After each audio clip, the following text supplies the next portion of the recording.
Salut, chers amis en Jésus-Christ. Action de grâce au Seigneur pour le don de cette solennité qui nous permet de célébrer joyeusement nos frères et sœurs qui nous ont précédés dans cette course du royaume qui repose auprès du Père, qui sont en train d'expérimenter la félicité céleste. Et nous célébrons la solennité de la Toussaint et en méditant autour du thème la cour des bienheureux, j'y serai, la cour des bienheureux, j'y serai. Comme d'habitude, l'Église nous propose l'Apocalypse de Saint Jean, chapitre 7, versets 2 à 4 et 9 à 14. Première lettre de Saint Jean, chapitre 3, versets 1 à 3, et l'Évangile selon Saint Matthieu, chapitre 5, 1 à 12. Et nous célébrons une fête des fêtes.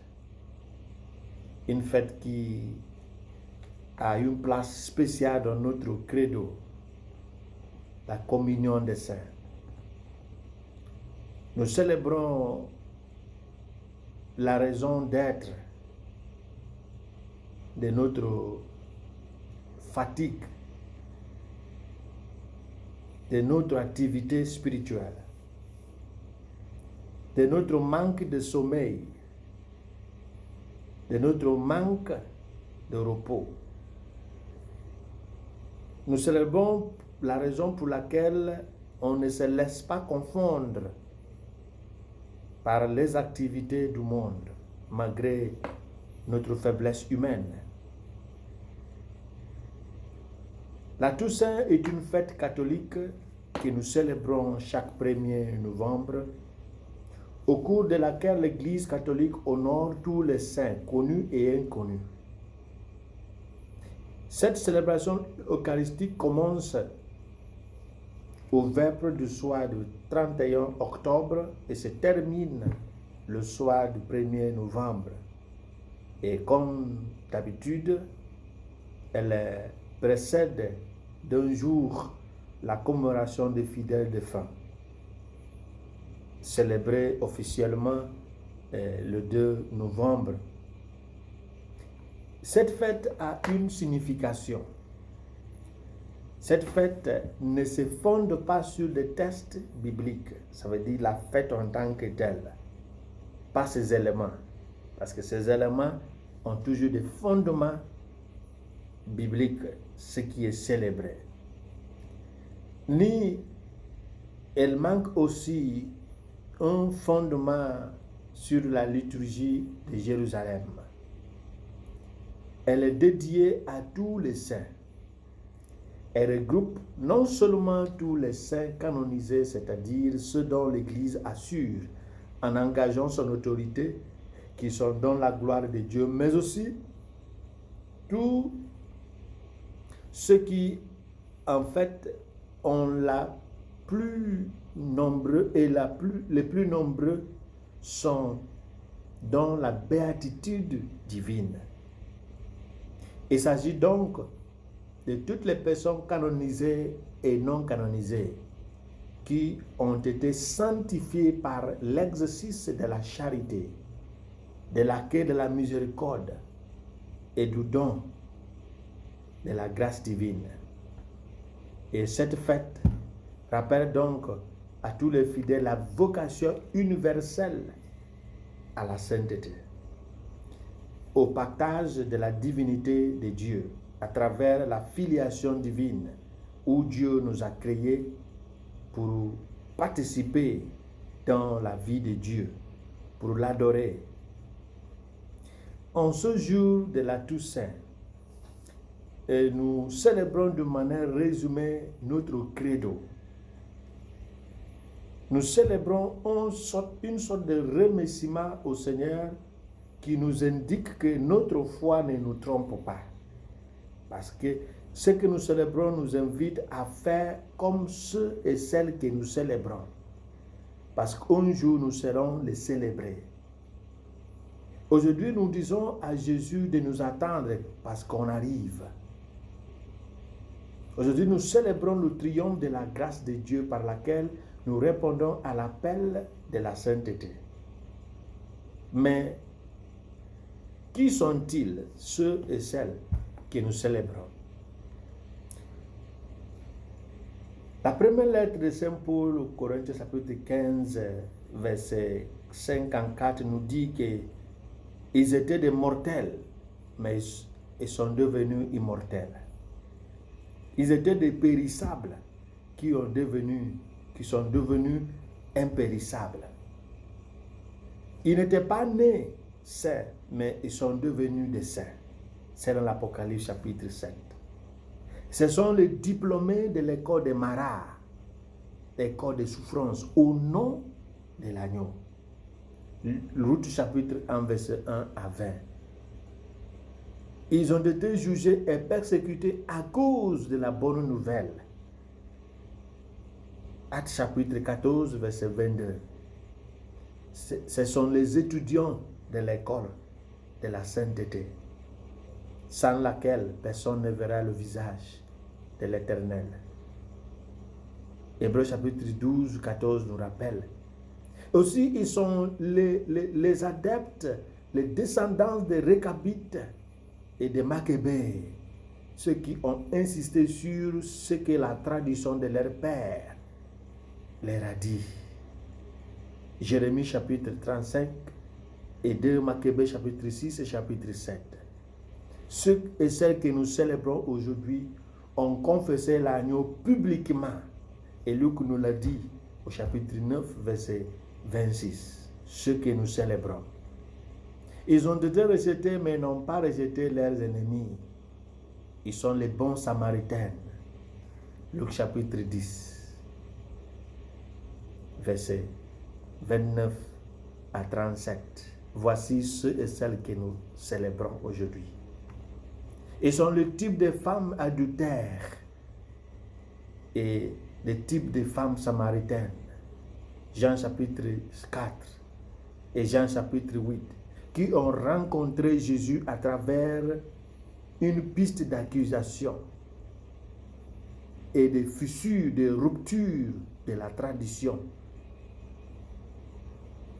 Ils sont venus à la croix, ceux et celles que nous célébrons, pour déposer leur joug et leur fardeau, mais sont répartis avec les jours et les fardeaux de l'agneau. Venez à moi, vous tous qui peinez, et moi je vous donnerai le repos et la joie sans fin. Ceux que nous célébrons sont venus au pied de la croix déposer quelque chose, mais ils sont répartis avec quelque chose venant de la croix. Ceux et celles que nous célébrons. C'était des mortels que nous ne pouvons pas imaginer qu'ils pouvaient avoir une place dans le paradis. Nous pouvons compter les types de Tamar, Genèse chapitre 38. Les types comme la prostituée Rahab, Josué chapitre 2 et chapitre 6. Les types de Ruth, Ruth chapitre 1 jusqu'au chapitre 4. Il s'agit des types de Bethsabée, la femme d'Uri, de Samuel chapitre 11. Et lorsque nous lisons l'évangile selon Saint Matthieu chapitre 1, verset 3, 4, 5 à 6, nous voyons que ces hommes, ces femmes d'origine païenne et sale sont devenus des icônes qui marquent la généalogie de Jésus-Christ. Mais quel était le secret? Comment se fait-il que même les bandits et les prostituées ont eu l'accès à la cour des bienheureux? C'est la grande question. C'est parce que lorsque Dieu est entré dans leur vie était transformée, leur histoire était transformée, leur histoire est devenue histoire de Dieu, leur vie est devenue vie de Dieu. C'est le secret. Et la deuxième lecture nous invite à laver nos vêtements si nous désirons voir l'agneau face à face.